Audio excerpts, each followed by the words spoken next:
So, good morning mga kabiyahe. Day 5 natin dito ngayon sa Hanoi, Vietnam.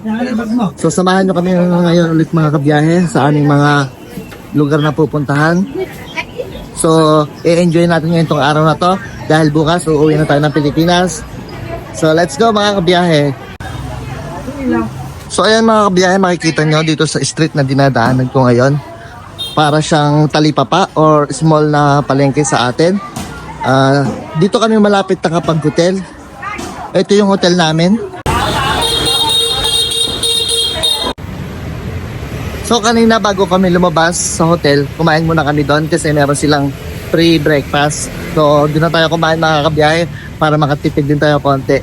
So mapapansin nyo yung klima ngayon dito sa Hanoi ay maganda.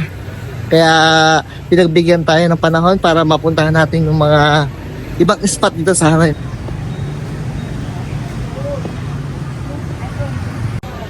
Dito sa Hanoi, maraming street food sa gilid ng kalsada. Pag kumakain sila, nakaupo lang sila sa maliliit na upuan. Siguro yun ang tradisyon nila dito sa mga street food. Parang sa atin sa mga bangketa dyan sa Pilipinas.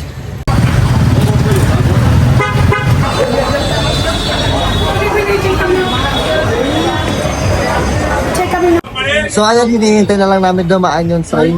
Andito kami ngayon sa Riles na ng train, yung sikat sa TikTok, yung dumadaan yung train. So makikita nyo mamaya yan. Kaya sa kahanan na, huwag kayong aalis ka na iyahin. So nandiyan ang train, mga iyahin.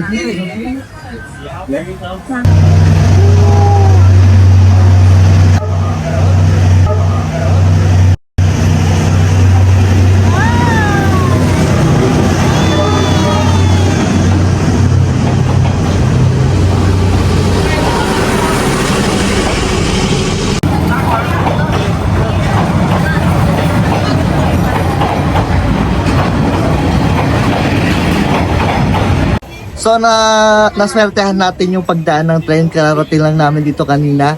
So yung mga ilang minuto lang dumaan na yung train. Pero kailangan mo umorder ng coffee pag umupo ka dito sa mga upuan dito sa gilid ng train.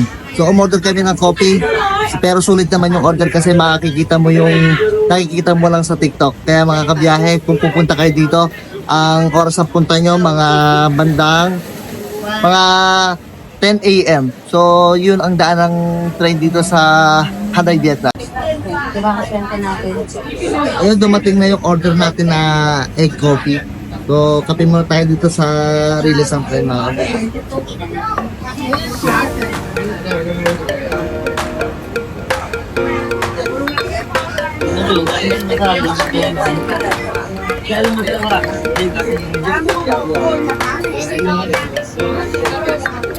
Sobrang saya natin mga kabiyahe kasi abutan natin yung train na dumaan kasi timing na lang din ang daan ng train dito. Kaya so lucky tayo mga kabiyahe. Masaya tayong uuwi sa Pilipinas. So ayan mga kabiyahe, nandito tayo sa Catholic Church dito sa Hanoi, Vietnam. Siguro ito yung pinaka-katedral nila dito. Sobrang ganda mga kabiyahe. So titikman natin dito yung mga fried nila dito, empanada. Makikita nyo, ayan. Ito yung luluto.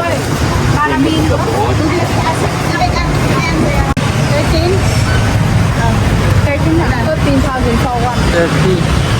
I know. Five.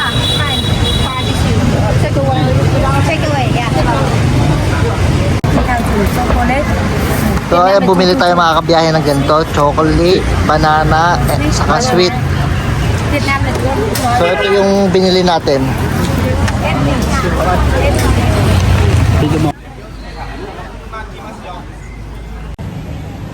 Dito sa Hanoi, kahit anong street dito, kahit anong puntahan mong street maganda. Kaya hindi nakakapagod maglakad kasi marami kang nakikita, nag-enjoy yung mata mo. Dito kami nag-check-in mga kabiyahe. Paglabas mo, ito na yung makikita mo kagad. Yan. Papasok dito sa street na to. Dito kami sa Little Hanoi. Ayan. Arrived. Kung magpapabook kayo ng hotel nyo, mas maganda dito kasi malapit sa lahat.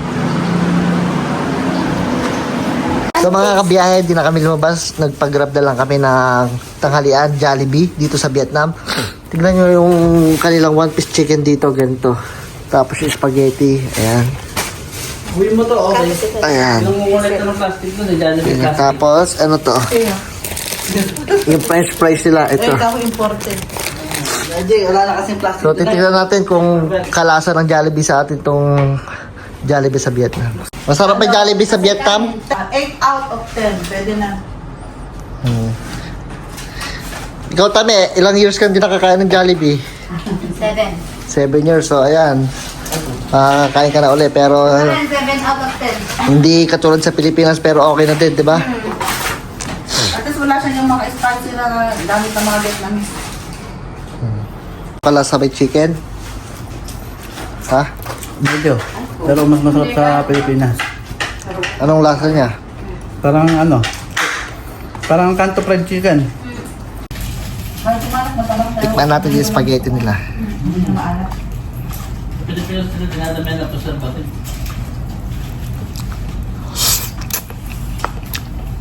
Buti walang lasang mga spicy. Kalasa din. Legit, Jollibee talaga. So, kain mo tayo. 1 hour later.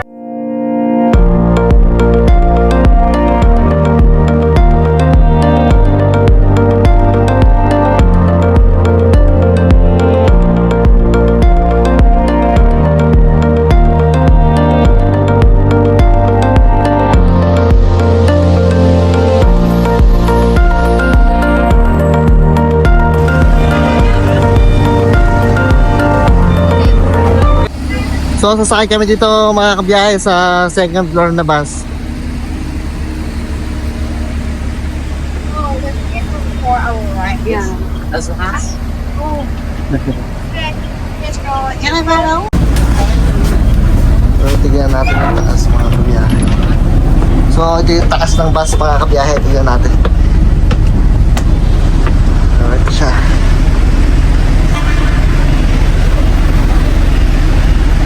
So, ayun mga kabiyahe, nandito tayo sa taas. Dito tayo pumesto. Kasi para mapakita ko din sa inyo yung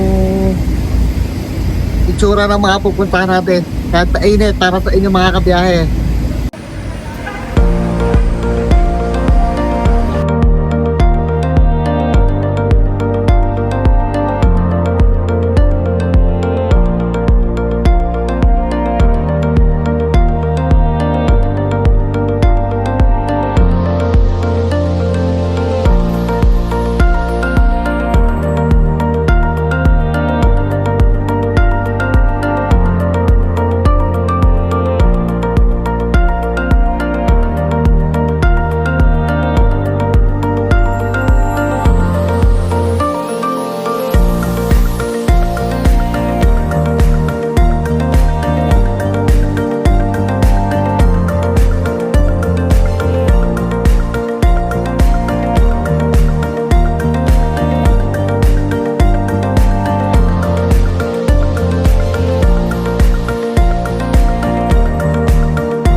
Ayun, umuulan kaya nakakapote tayo ulit.